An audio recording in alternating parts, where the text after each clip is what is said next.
प्रभात बच्चों, आज मैं आपको कक्षा 4 की हिंदी व्याकरण का पाठ 2 जिसका शीर्षक है वर्ण विन्यास के बारे में पढ़ाऊंगी। इस पाठ में बच्चों हम पढ़ते हैं वर्ण के बारे में, वर्ण को कैसे हम अरेंज करते हैं, कैसे उन्हें शब्द बनाते हैं या फिर कैसे वर्ण के कितने प्रकार होते हैं, इन सब के बारे में आपको अच्छे से समझाऊंगी। तो चलिए बच्चों, शुरू करते हैं हम आज का पाठ जिसका शीर्षक है वर्ण विन्यास। ये आपकी पाठ्य पुस्तक हिंदी व्याकरण से लिया गया है। पाठ 2 आज मैं आपको पढ़ाने जा रही हूँ। पाठ 2 वर्ण विन्यास। वर्ण विन्यास को हम इंग्लिश में कहते हैं अरेंजमेंट ऑफ लेटर्स, यानी कि हमारे जो वर्ण होते हैं यानी इंग्लिश में जो लेटर्स होते हैं उनको हम कैसे अरेंज करें। जो अरेंजमेंट होता है वही हमारा क्या कहलाता है, या हम उसे वर्ण का अरेंजमेंट कैसे करते हैं, वर्ण का विन्यास कैसे करते हैं, वो मैं आपको इसमें पढ़ाऊंगी। नीचे दिए गए चित्रों को देखिए और इनके नाम से बोलिए, यानी कि ये चित्र हमको देखने हैं और इनके नाम हमें बोलने हैं। पहला है घोड़ा, दूसरा सेब, तीसरा माला और चौथा क्या है, रेलगाड़ी। तो चलिए आगे देखते हैं। बच्चों, आपने देखा और अनुभव किया होगा कि जब हम घोड़ा, सेब, रेलगाड़ी और माला बोलते हैं तब कुछ ध्वनियाँ निकलती हैं। जैसे घोड़ा बोलते समय, अब आप यहाँ देखिएगा, ये जो प्लस के साइन बने हुए हैं इनको ध्यान से देखिए, तब आपको ये पूरी तरह से क्लियर हो जाएगा, साफ़ हो जाएगा आपके बिल्कुल सामने कि हम क्या कर रहे हैं, हम वर्णों का विन्यास कैसे कर रहे हैं, कैसे हम उनको शब्द बना रहे हैं। ठीक है, तो घोड़ा बोलते समय घ और उसके नीचे हलंत प्लस ओ, यानी कि घो है तो घा में कहीं ना कहीं ओ जो है वो छुपा हुआ है। तो घा प्लस ओ प्लस ड़ प्लस आ, ड़ा जब हम बोलें तो ड़ा बोल रहे हैं, तो यानी ड़ा और प्लस आ दोनों साउंड यानी दोनों ध्वनियाँ आपको सुनाई देती हैं। यानी घोड़ा बोलते समय हमारे पास 4 ध्वनियाँ निकलती हैं, हमारे मुख से 4 ध्वनियाँ निकलती हैं। पहला है घा, दूसरा है ओ, तीसरा है ड़ा और चौथा है आ। ठीक है, तो ये ध्वनियाँ जो निकलती हैं, इसी ध्वनियों को जो है हम जोड़ करके एक शब्द बनाते हैं। इसी प्रकार अन्य शब्दों से ये ध्वनियाँ निकलती हैं। अब देखिए यहाँ पर सेब, माला, रेलगाड़ी, इन सब से भी अलग अलग ध्वनियाँ निकलती हैं जो इस पुस्तक में, आपकी पुस्तक में आपको दिखाया गया है। यानी सेब लिखते समय, सेब बोलते समय हमारे मुख से कौन कौन सी ध्वनियाँ निकलती हैं, सा प्लस ए प्लस बा प्लस आ। रेलगाड़ी, अब रा प्लस ए प्लस ला प्लस आ प्लस गा प्लस आ प्लस ड़ा प्लस ई। ठीक है, ये जो मैं बार बार प्लस प्लस बोल रही हूँ, ये इसलिए बोल रही हूँ कि आपको अच्छे से समझ में आ जाए। अगर मैं धन बोलूँगी, प्लस को हिंदी में धन बोलते हैं, तो कुछ बच्चे थोड़ा सा कंफ्यूज हो जाएंगे, इस वजह से मैं प्लस बोल रही हूँ। तो प्लीज़ कृपया करके आप लोग इस पर ध्यान दीजिएगा। माला, अब माला बोलते समय कौन कौन सी ध्वनियाँ निकलती हैं, माँ प्लस आ प्लस ला प्लस आ। ठीक है, ये 4 ध्वनियाँ निकलती हैं। ये ध्वनियाँ ही हिंदी भाषा में वर्ण या अक्षर कहलाती हैं। क्या कहलाती हैं बच्चों? यही ध्वनियाँ हिंदी भाषा में वर्ण या अक्षर कहलाती हैं। चलिए आगे अब देखते हैं वर्ण। यानी लेटर। अब वर्ण जब हम पढ़ते हैं या वर्ण के बारे में जब भी हम सोचते हैं तो हमारे दिमाग में सिर्फ 3 ही बातें आती हैं, जो बातें यहाँ पर लिखी हुई हैं। वर्ण भाषा की सबसे छोटी इकाई होती है, यानी अगर हम क बोल रहे हैं तो क से छोटा कुछ भी नहीं होगा, यानी क के नीचे हमारे पास हलंत लगा होता है। व्यंजन जो होता है वो हमेशा स्वर के साथ बोला जाता है, लेकिन वो कैसा होता है, स्वर रहित होता है, यानी उसके नीचे हलंत लगा होता है। और जब किसी के नीचे हलंत लगा होता है तो हम उसे और तोड़ नहीं सकते हैं, ठीक है। तो और स्वर जो होते हैं वो स्वर अपने आप में स्वतंत्र होते हैं, उनको तो और भी नहीं तोड़ा जा सकता है। यानी अगर हमने आ बोला है तो आ ही है, अगर आपने इंग्लिश में ए बोला है तो आप ए में और कोई भी लेटर नहीं जोड़ और कोई भी लेटर तोड़ करके नहीं कर सकते, उसको और छोटा नहीं बना सकते हैं। फिर दूसरी चीज़ें क्या है, इसके और खंड नहीं किए जा सकते, यानी जो अभी मैंने आपको बताया ना कि हम उसे और नहीं तोड़ सकते, यानी हम उसके और खंड नहीं कर सकते। तीसरी चीज़ क्या होती है, वर्ण को अक्षर भी कहा जाता है, यानी वर्ण जो होता है उसी को हम अक्षर कहते हैं, ठीक है। चलिए अब आगे चलते हैं। वर्णमाला। वर्णमाला क्या होता है, जब सभी वर्ण एक निश्चित क्रम में लिखे जाते हैं तो उसे वर्णमाला कहते हैं।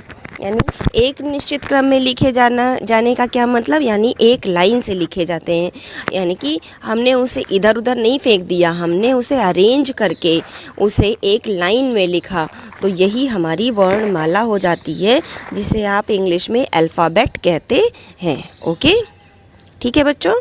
तो दूसरी बात क्या है, वर्णमाला में स्वर और व्यंजन दोनों सम्मिलित होते हैं। जिस तरह से इंग्लिश अल्फ़ाबेट में आप पढ़ते हैं ना वॉवेल एंड कॉन्सोनेंट्स, वैसे ही हिंदी वर्णमाला में स्वर और व्यंजन होते हैं जो वर्णमाला में सम्मिलित होते हैं। यानी वर्णों की जो माला होती है वो स्वर और व्यंजन को मिलाकर ही बनती है। ये नहीं कि हमने स्वर लिख दिया तो माला बन गई और हमने व्यंजन अलग लिख दिया माला बन गई, नहीं, कभी नहीं।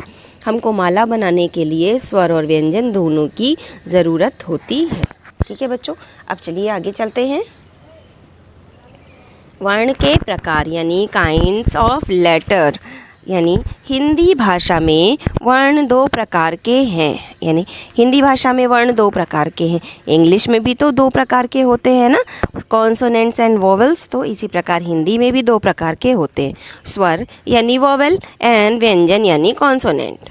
आइए इसके बारे में विस्तार से जानें।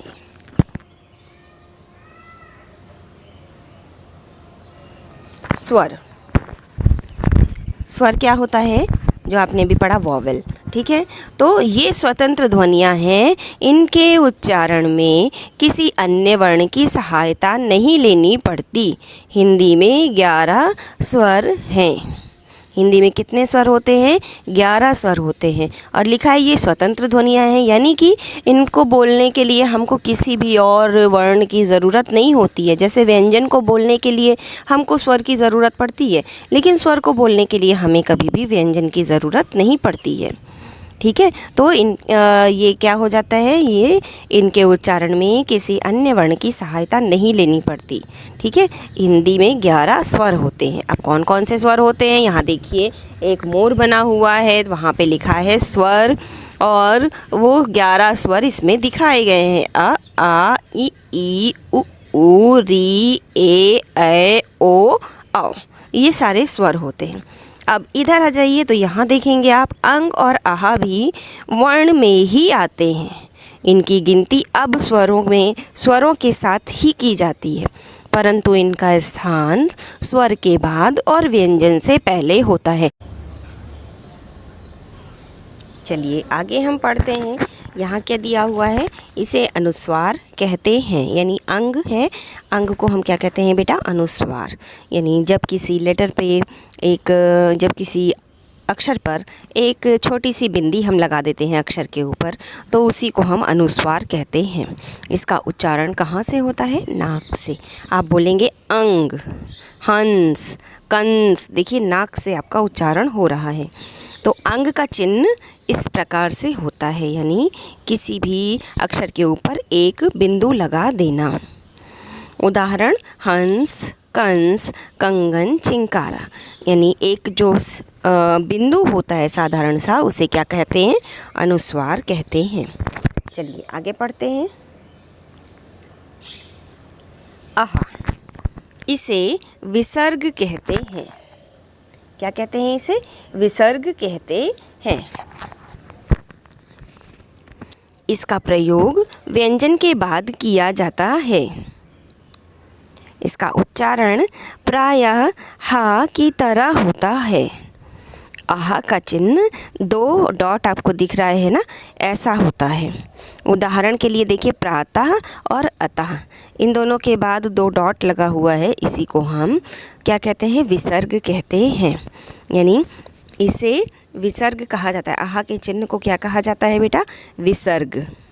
इसका प्रयोग व्यंजन के बाद किया जाता है, यानी व्यंजन जब हमारा लगा होता है, व्यंजन जैसे ता है तो ता एक व्यंजन है, प्रायः तो या एक व्यंजन है, तभी हम इसके बाद ही इसे लगाते हैं।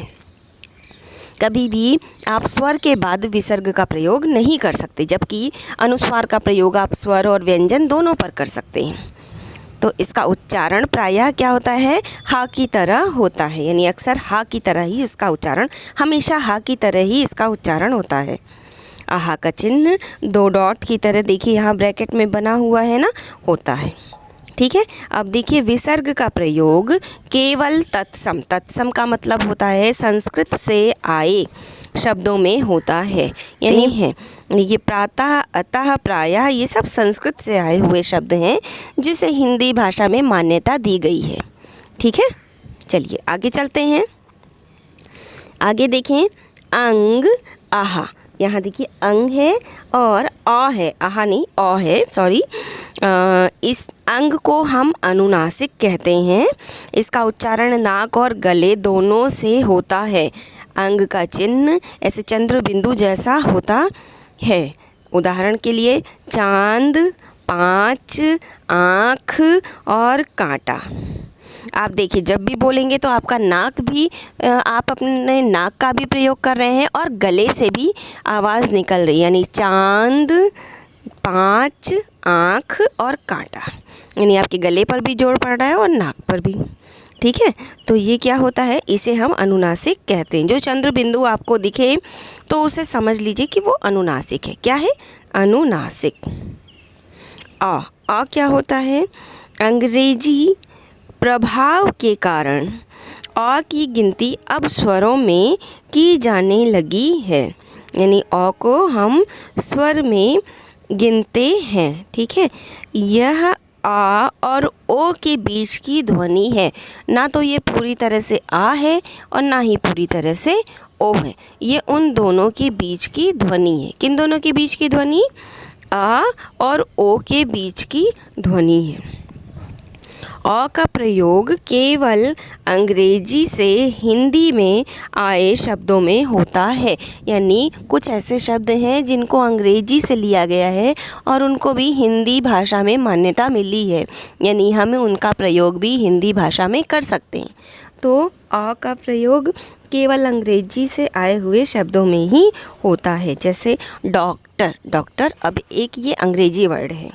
Ball, office, call, coffee, toffee, ये सारे क्या है? अंग्रेजी भाषा के शब्द हैं जिनको हिंदी में मान्यता मिली है। ठीक है, अब चलिए आगे देखते हैं बच्चों। यहाँ देखिए क्या बताया गया है? स्वर की मात्राएं, यानी साइन ऑफ वॉवेल। मात्राएं हमेशा याद रखिए कि मात्राएं जो होती हैं वो स्वर की ही होती हैं, कभी भी व्यंजन की कोई भी मात्रा नहीं होती है। ठीक है, तो प्रत्येक स्वर की अपनी मात्रा होती है। इन मात्राओं के लिए कुछ विशेष चिन्ह हैं। स्वरों की मात्राएं निम्नलिखित हैं, यानी मात्रा लगाएंगे तो हम आ तो सीधे लिख नहीं देंगे, मात्रा लगाएंगे तो हम ई तो सीधे लिखेंगे नहीं। उनके कुछ विशेष चिन्ह होते हैं जिनका प्रयोग हम मात्रा के रूप में करते हैं। यानी स्वर को हम मात्रा के रूप में एक विशेष चिन्ह के रूप में प्रयोग करके ही करते हैं। जैसे यहाँ देखिए पहला है छोटा आ। छोटा आ की कोई मात्रा नहीं होती है। अब व्यंजन से ये जोड़ता है, यानी जब का यानी हलंत वाले का के साथ जब ये जोड़ेगा आ तो वो संपूर्ण का बनाएगा। जो व्यंजन में होता है ना संपूर्ण का, वो उससे शब्द क्या बनता है? कल। ठीक है, हर व्यंजन जो होता है वो हम स्वर के साथ ही बोल सकते हैं। अगर हम स्वर रहित व्यंजन बोलेंगे तो वो व्यंजन आधा व्यंजन कहलाएगा। अब यहाँ आ, बड़ा आ की मात्रा होती है, सिर्फ एक खड़ी पाई जो होती है वो बड़ा आ की मात्रा होती है। तो का के साथ हम बड़ा आ जोड़ेंगे तो वो हो जाएगा का। उसका उदाहरण क्या हो जाएगा? कान, काला। ये सारा उदाहरण होता है। ई छोटी ई की मात्रा इस प्रकार लगती है, और जब हम उसे का के साथ जोड़ते हैं तो वो हो जाती है कि। उससे शब्द क्या बनते हैं? किस। ठीक है, कितना, कि, क्योंकि, ये सारे शब्द बनते हैं। अब यहाँ देखिए बड़ी ई की जो मात्रा होती है वो इस प्रकार लगती है बच्चों, और का में जब हम बड़ी ई जोड़ते हैं तो वो हो जाती है की, यानी कि कीमत, कीरत, कीमती। ये सारे वर्ड ये सारे शब्द इससे बनते हैं। अब ऊ है छोटा ऊ की मात्रा इस प्रकार होती है। जब वो का के साथ हम छोटा ऊ जोड़ते हैं तो वो हो जाती कु, और उससे शब्द क्या बनता है? कुल। फिर ऐसे ही कई शब्द और बनते हैं। पुल बनता है, और कुलीन बनता है, कुलपति बनता है। ठीक है, अब बड़ा ऊ को जब हम का के साथ जोड़ेंगे तो वो हो जाएगा कू। तो कू से क्या बनेगा? कूल, फूल। ठीक है, ये सारे शब्द जो हैं बड़ा ऊ की मात्रा जोड़ने से बनते हैं। चलिए आगे पढ़ते हैं। देखिए बच्चों, यहाँ पर कुछ और भी स्वर हैं, क्योंकि हमारे पास 11 स्वर हैं तो उन 11 स्वरों की मात्राएं होती हैं सिर्फ आ को छोड़कर, यानी कि हमारे पास केवल 10 स्वर की ही मात्रा होती है और एक छोटा आ की कोई मात्रा नहीं होती है। ठीक है, अब यहाँ री की मात्रा इस प्रकार होती है, जब वो का में जुड़ती है तो कैसे हो जाती है? क्री, और उसका शब्द क्या बनता है? कृपा, कृपाण, कृपालु। ए की मात्रा सिर्फ एक मात्रा होती है, और जब वो का के साथ जुड़ती है तो वो बन जाती है, वो किसी भी व्यंजन के साथ जुड़े। यहाँ सिर्फ का के साथ बताया गया है तो मैं का के साथ आपको बता रही हूँ कि का के साथ जब जुड़ रही है तो के, यानी केला। आप माँ के साथ जोड़ करके मेला बना सकते हैं, आप रा के साथ जोड़ करके रेला बना सकते हैं, आप टा के साथ जोड़ करके टेला बना सकते हैं, आप ठा के साथ जोड़ करके ठेला बना सकते हैं। ठीक है, तो ये सारे वर्ड, ये सारे शब्द बनते हैं। ऐसे ही ए की 2 मात्राएं होती हैं, और जब वो का के साथ जोड़ा जाता है, यानी किसी भी व्यंजन के साथ जोड़ा जाएगा तो उससे शब्द क्या बनेगा? कै बनेगा, और शब्द क्या हो जाएंगे? कैसा, ऐसा। ये सारे शब्द बन जाते हैं। ठीक है, अब यहाँ ओ की मात्रा, ओ जब का के साथ जुड़ता है तो बन जाता है को, और उससे शब्द बनते हैं कोयल। और यहाँ औ जब का के साथ जुड़ता है तो वो हो जाता है कौ। शब्द क्या है? कौन, कौन सा। ठीक है, ये सारे शब्द बनते हैं। यहाँ देखिए नीचे लिखा हुआ है आ स्वर की कोई मात्रा नहीं होती, जो मैं आपको अभी बहुत देर से समझा रही हूँ ना कि छोटा आ की कोई मात्रा नहीं होती है। ठीक है, लेकिन वो हर एक व्यंजन में अपने आप जुड़ा रहता है, तभी हम पूरी तरह से यानी बिना हलंत का व्यंजन बोलते हैं, चाहे वो का हो, चाहे खा हो, चाहे गा हो, चाहे घा हो। ठीक है, चलिए आगे देखते हैं। इन स्वरों का प्रयोग मूल रूप में भी किया जाता है। मूल रूप का मतलब होता है कि वो अपने ही रूप में दिखें, यानी उनका खुद का रूप। तो स्वर है आ, अब आ का प्रयोग अगर मूल रूप में करेंगे तो हमको आ ही दिखना चाहिए। यहाँ देखिए अब, अचल, अमरूद, इन तीनों में पहला लेटर, पहला शब्द, पहला अक्षर क्या है? वो आ है। ठीक है, अब बड़ा, तो बड़ा आ से आम, आखेट, आजकल, ये सब मूल रूप होते हैं, यानी कि यहाँ हमने आ को मात्रा के रूप में नहीं, उसके खुद के मूल रूप में ही प्रयोग किया है। ई ई से इस, इमली, इनकी, बड़ी से ईख, ईद, ईशान। तो ये सब मूल रूप हैं। देखिए सब में बड़ी ई आपको दिख रही है, छोटी ई दिख रही है, कोई मात्रा नहीं दिख रही है, यही मूल रूप कहलाता है। ऊ से उल्लू, उत्तम, उनकी। इसी तरह से औ तक आपको यहाँ तक पढ़ना है, ठीक है। इसको अच्छे से ध्यान से याद करिएगा। चलिए आगे पढ़ते हैं। यहाँ देखिए अभी हमने स्वर के बारे में पढ़ा, अब हम पढ़ेंगे व्यंजन के बारे में। तो व्यंजन क्या होता है, सबसे पहले मैं आपको बता दूँ, व्यंजन स्वतंत्र नहीं होते, यानी व्यंजन को बोलने के लिए हमको किसी न किसी स्वर की आवश्यकता लेनी पड़ती है। और वो स्वर कौन सा होता है, वो स्वर होता है आ। हर एक व्यंजन में आ छुपा होता है, यानी बिना आ ध्वनि के हम किसी भी व्यंजन को बोल नहीं सकते। आप बोल के देखिए, क बोलिए, आपको क भी सुनाई दे रहा है और आ भी सुनाई दे रहा है।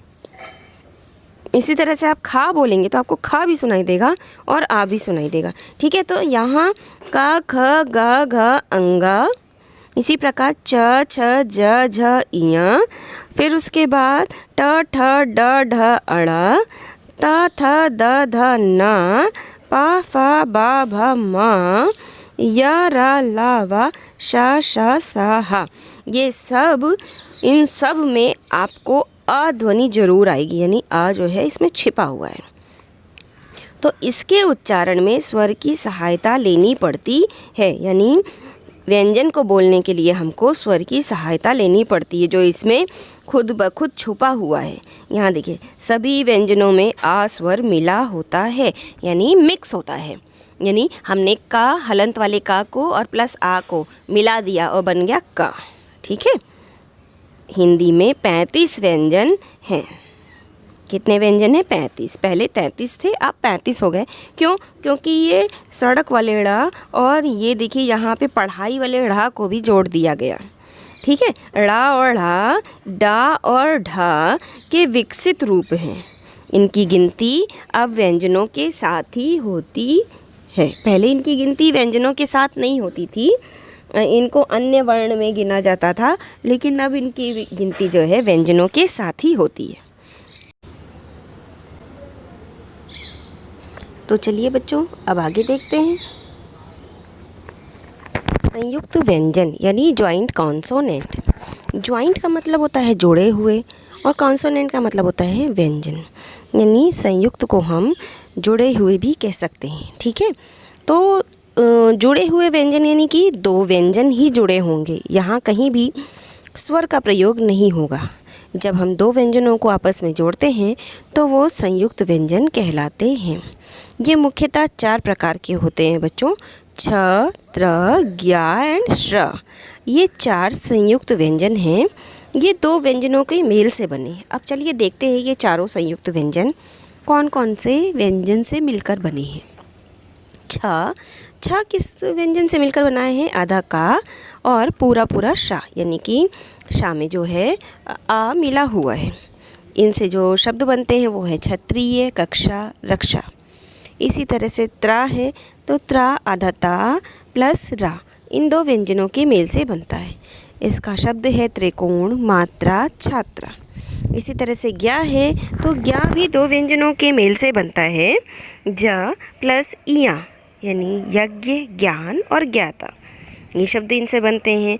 ऐसे ही श्र है तो श्र भी दो व्यंजनों के मेल से बना है, अधशा प्लस रा, यानी कि इनसे जो शब्द बने वो क्या हो गए? श्रम, आश्रम और परिश्रम। चलिए आगे देखते हैं। अब यहाँ देखिए, यहाँ हमें समझना है। ये आपके समझने के लिए आपकी पुस्तक में कुछ चीज़ें दी हुई हैं, इन्हें पढ़ना बहुत ज़रूरी है। आ यानी छोटा आ रहित व्यंजन इस प्रकार लिखे जाते हैं, जैसा मैंने आपको इस वीडियो में बताया है। आधा का, आधा पा, आधा खा, आधा मा, ये सब स्वर रहित होते हैं, यानी कि इसमें आ नहीं मिला होता है। दूसरा, व्यंजन के नीचे लगने वाली तिरछी रेखा को हम क्या कहते हैं? हलंत कहते हैं। यहाँ देखिए का के नीचे लगी है ना तिरछी रेखा, ये हलंत कहलाती है। ऐसे ही डा और ढा वर्णों के नीचे बिंदु लगाकर ड़ा और ढा ध्वनियाँ बनती हैं। ठीक है, जैसे घोड़ा, कपड़ा, पढ़ना, चढ़ाई, ये सारे डा और ढा के नीचे हमने बिंदु लगा दिया तो हमें दूसरे वर्ण मिल गए जो होते हैं डा और ढा। ठीक, जा और फा व्यंजन को भी हिंदी में स्वीकार कर लिया गया है। ये कौन से, कहाँ, किस भाषा के वर्ण हैं? ये सब हैं उर्दू भाषा के वर्ण। ठीक है, तो जैसे ज़रा और फ़न, इनसे जो शब्द बनते हैं वो होते हैं ज़रा और फ़न। ऐसे ही रा के विभिन्न रूप। अब यहाँ रा का प्रयोग भी हम विभिन्न रूपों में करते हैं। जैसे ये ऊपर की तरफ अगर हम रा लगाते हैं किसी भी व्यंजन पे तो वो क्या हो जाता है, रा ऊपर चढ़ जाता है, कार्य बन जाता है। मैं आपको इसको कक्षा में तोड़ करके बताऊंगी कि किस तरह से तोड़ा जाता है, बनाया जाता है। ठीक है, आपको अगर याद रहेगा तो आप मुझे याद दिला दीजिएगा अगर मैं नहीं बताऊंगी, और नहीं तो मैं आपको बताऊंगी। ठीक है, इससे पहले भी मैंने आपको बताया ही है। आपको कक्षा जो है, जब मैंने पढ़ाया था कक्षा 3 में, तब भी मैंने बताया था कि किस तरह से हम कार्य लिखते हैं, किस तरह से हम ड्रम लिखते हैं, किस तरह से हम क्रम लिखते हैं। ठीक है, तो ये रा के विभिन्न रूप होते हैं जिनका प्रयोग हम करते हैं। अब इस पाठ में चलिए जल्दी जल्दी से देख लेते हैं कि हमने इस पाठ में क्या क्या पढ़ा। वर्ण भाषा की सबसे छोटी इकाई होती है। सबसे पहली चीज़ तो हमने ये पढ़ ली। दूसरी चीज़ हमने क्या पढ़ी, वर्ण 2 प्रकार के हैं, स्वर और व्यंजन। ठीक है बच्चों। तीसरी चीज़ हमने क्या पढ़ी है, वर्णों के समूह को वर्णमाला कहते हैं। यानी जब हम वर्णों को एक माला के रूप में प्रयोग करते हैं, माला बना देते हैं, उनको इधर उधर कहीं भी नहीं फेंक देते हैं, उनको एक माला में पिरो देते हैं, तो वो वर्णमाला कहलाती है। स्वर स्वतंत्र होते हैं पर व्यंजन नहीं। स्वर स्वतंत्र होते हैं क्योंकि उनको बोलने के लिए किसी भी अन्य वर्ण की सहायता नहीं लेनी पड़ती। लेकिन व्यंजन कभी स्वतंत्र नहीं होते हैं, उनमें आ जो है मिला हुआ होता है। और फिर स्वरों की मात्रा होती है। ठीक है, स्वरों की ही मात्रा होती है, व्यंजन की कोई मात्रा नहीं होती। संयुक्त व्यंजन 4 होते हैं, छ, त्र, ज्ञ और श्रा। ठीक है, तो इस पाठ में आपने क्या क्या पढ़ा, ये चीज़ हमने ये जल्दी जल्दी से इस वाली स्लाइड में देख ली। ठीक है, तो चलिए बच्चों, अब आशा करती हूँ कि आपको ये पाठ बहुत ही अच्छे से समझ में आ गया होगा। अगर कुछ भी आपको थोड़ा सा भी आपके मन में शंका हो तो मुझसे आप ऑनलाइन क्लास में कभी भी बेझिझक पूछ सकते हैं। आशा करती हूँ आपको ये पाठ अच्छे से समझ में आ गया होगा। तो आज के लिए बस इतना ही। मिलते हैं फिर अगली कक्षा में, तब तक के लिए धन्यवाद।